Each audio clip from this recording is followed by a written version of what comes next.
What are some of the things that they don't tell you before starting an NEMT or being a Medicaid transportation provider that you have to look out for? So yesterday I did a video talking about um, how to deal with difficult clients. That's probably one of the most important things that they don't tell you when you're providing services for your NEMT is how to really manage through difficult clients. The other thing they don't tell you is how to manage difficult employees. As you guys know, I'm a very big believer in hire and fire. Uh, when you bring a person on, they should be committed to working with you, not for you.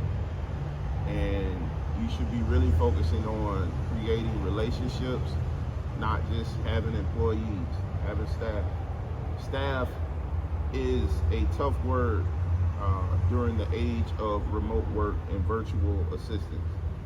No one, I won't say no one, but very few people are interested in providing transportation services in this industry, first of all, because of the type of people you're transporting. You have to be honest with yourself. You're transporting sick individuals to go see the doctor to hopefully get healthy. That's difficult for a person to really understand and grasp. I was on a call with the client yesterday, and she called. We provided stretcher transportation services to her father. She was going on a vacation, and she moved her father into a assisted living facility for a 1 week trip that she was going on.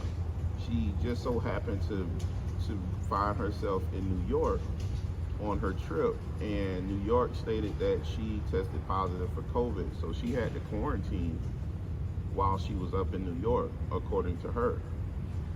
And so her father needed to stay at the nursing facility for an additional week. And she explained to me that the reason she was doing that wasn't necessarily because she contracted COVID. According to her, her ailment or her issues weren't that significant, what the symptoms. She was doing it for her father because she didn't want to come home with him being in a condition where he's immobile and give him COVID, and then we pick him up, transport him back to her house, and then the transportation providers during the week have to pick him up, and he has COVID.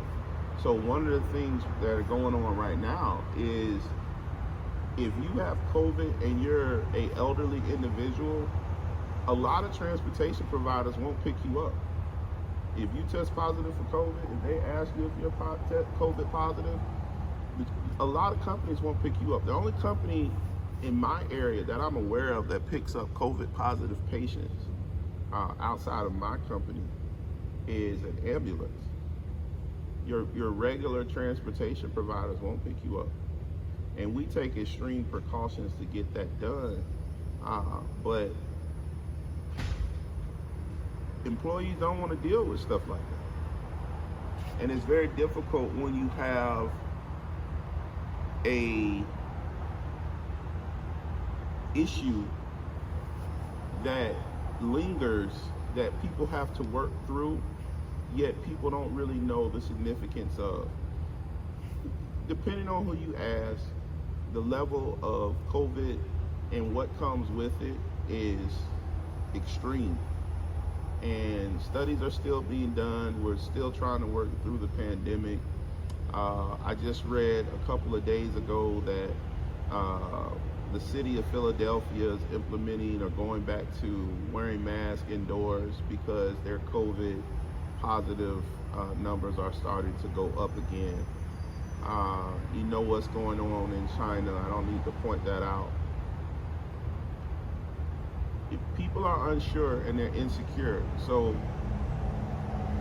working with an employee that may or may not know the significance or the symptoms or the contagion level of the clients that they're working with, it makes it difficult to be a truly efficient NEMT transportation provider right now, because you don't have access to the entire workforce. A lot of the workforce doesn't want to come to work, and the part of the workforce that does want to come to work, they're not sure that they're in a healthy environment. So how do you manage a situation like that? The best way to manage a situation like that is always communicate with your employees. Always make sure they understand what they're dealing with, who they're dealing with, what's going on.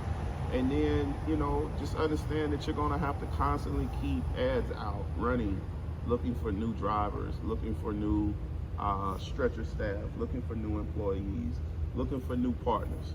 You can't stop the process because of your circumstances around you. You just have to find a solution. Your company has to be a solutions-oriented business. It can't be treated like it's just you just here for the fun, kicks and giggles. It's deeper than that. If you plan on staying in business, some of you probably should go out of business, and that's a tough pill to swallow. People, make their company their ego, but some companies may need to go out of business and find something else to do. And if you've been in this industry for a long time, this is what you know how to do. But it's gotten to a point now where it's so challenging to keep drivers on the road, and then even the ones you have aren't always A+ drivers. It becomes a challenge. So you have to continue to be consistent with advertising that you have services available. You can provide the service, but on the flip side, you also have to be conscious of the fact that a lot of individuals aren't interested in transporting sick individuals to doctor's appointments to find healing and health. So continue to hire, continue to hire, continue to hire. If you have vehicles on the road, if you need, if you're saying to yourself, I have 3 vehicles, you need to hire 6 people. And the way you hire 6 people is you give them 6-hour shifts. And you work that 6-hour shift until people show you which ones actually want to work and which ones don't.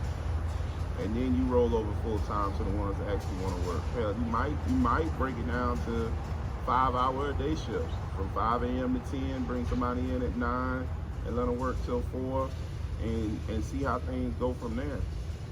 Because you're just not in a situation where, you can afford not to have your vehicles on the road.